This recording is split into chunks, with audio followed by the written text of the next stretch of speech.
Welcome to the 3 Minute Thesis semi-finals, one of the best events of the year, I think. I acknowledge the traditional owners of the land where we meet today and their elders, past and present, and Dr. Alan Finkel, AO, Australia's Chief Scientist, Dr. Elizabeth Finkel, AM, Editor-in-Chief of Cosmos magazine, members of the University's Senior Management Group and University Senate, Professor Stefan Rieck, Deputy Dean of the UQ Graduate School, the 2017 semi-finalists in their phalanxes, our generous sponsors, Springer Nature and CPX Printing, members of the judging panel, UQ colleagues and students, distinguished guests, visiting staff and students from our domestic and international universities, ladies and gentlemen, I can now draw breath.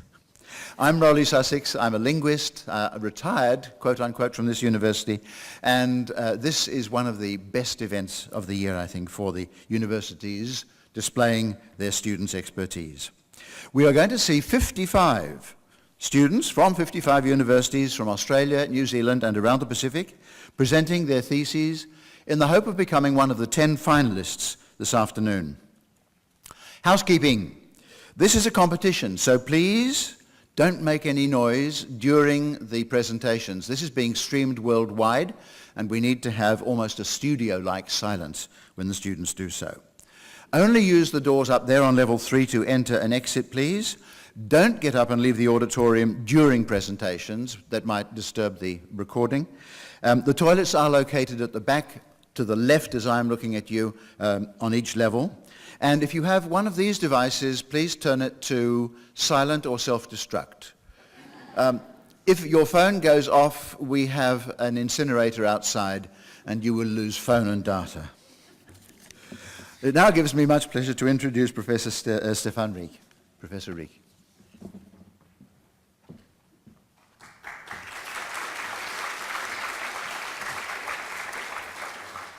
Thank you, Rolly. I'm just going to say a few words to kick us off. Firstly, welcome, everyone. Welcome to our competitors. I congratulate you for being here, because to get here, you've obviously gone through a number of rounds of competition in the 3-minute thesis, and you have the honor of representing your institution, your university here today. Welcome to all our audience members, both here in person and virtually. You are in for a treat today, let me tell you. This is I think my 5th time being involved in judging in this competition. This is the 2nd iteration of the running it under the Asia-Pacific banner, and that's a special thanks to Springer Nature for their ongoing sponsorship to be able to allow us to do that. It is a wonderful day. I hope you enjoy it. My advice to the competitors is to relax, enjoy it. The audience, you'll certainly find it inspirational listening to the breadth and the of research that our students are involved in, and the interest and the enthusiasm from which they convey that research. While all of you will enjoy the morning, my fellow judges and I, we have the hard work. We've got to try to find the best 10 to go on to the final. It's always a challenge, but it's always a very enjoyable challenge. So best of luck, good, and we look forward to hearing your talks over the next couple of hours. Thank you.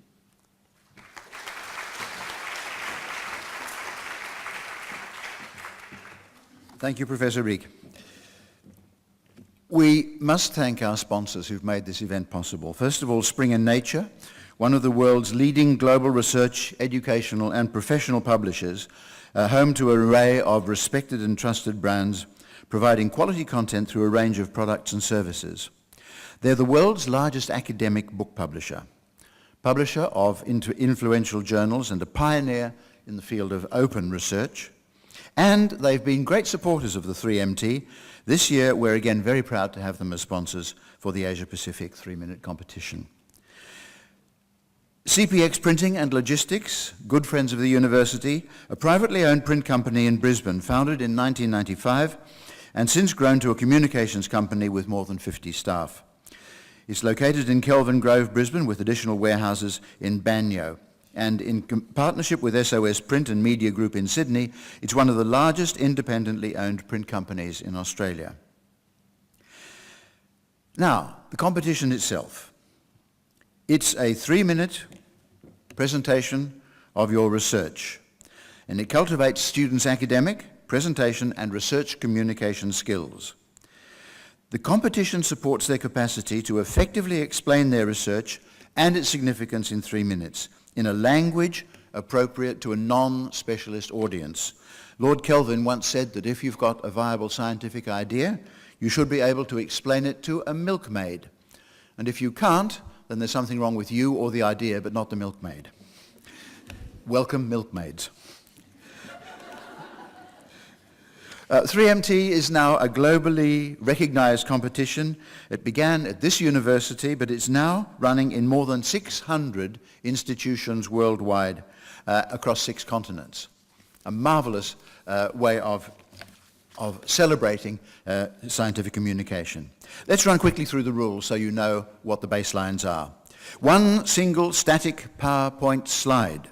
No transitions, no animations, no additional electronic media, no sound, no video, no props, no costumes, no rap, no performance, no ballet, no opera, no Houdini. You stand and you talk and you deliver. The timer will begin. There's one here for the competitors, there's one there for the audience, and it begins when you, through movement or speech, you indicate that you're about to start. And if you run over 3 minutes, there's a trapdoor which will open and you will vanish into the bowels below.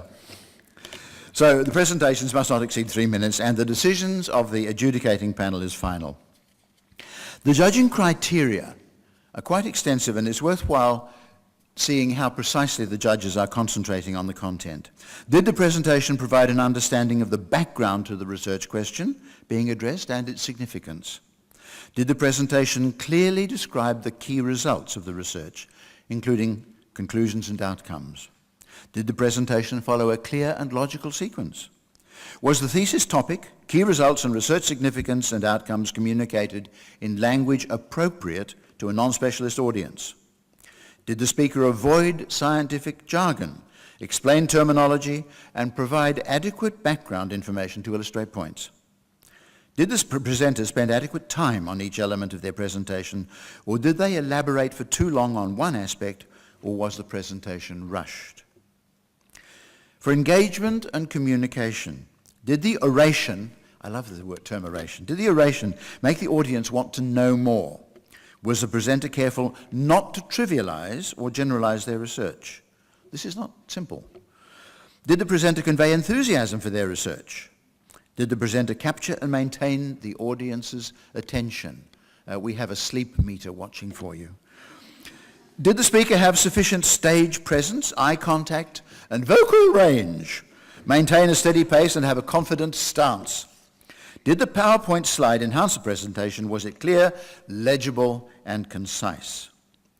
The prizes: the winner receives $5,000 research travel grant and funding and entry into the Falling Walls Lab Final and Conference in Berlin. The runner-up, $2,000 research travel grant, and the People's Choice, which operates this afternoon, $1,000 research travel grant. Before we begin, I'd like to introduce briefly to your judging panel. Professor Stefan Rieck is Deputy Dean of the UQ Graduate School. They're sitting here in a phalanx in the front. Dr. Elizabeth Finkel AM is the Editor-in-Chief of Cosmos magazine, and Mr. Ben Lightfoot is Managing Director of Ogilvy Brisbane. Right. The 55 competitors have been drawn at random and will now present their 3MTs in 5 rounds of 11. There will be no Q&A between, just 11 presentations, one after the other. At the end of each round, the judges will take 5 minutes to finalize their scores. Please note the 10 finalists will not be announced until all 5 rounds this morning are completed. The 10 finalists may come from any of the 10 rounds. There will be no People's Choice voting in the semi-final. The audience may vote for their favorite presenter in the final this afternoon. That's the end of the preliminaries. Here we go with round 1. Our 7th speaker is Leena Panicker from Charles Darwin University Getting it right, health rights of Indigenous patients with kidney disease.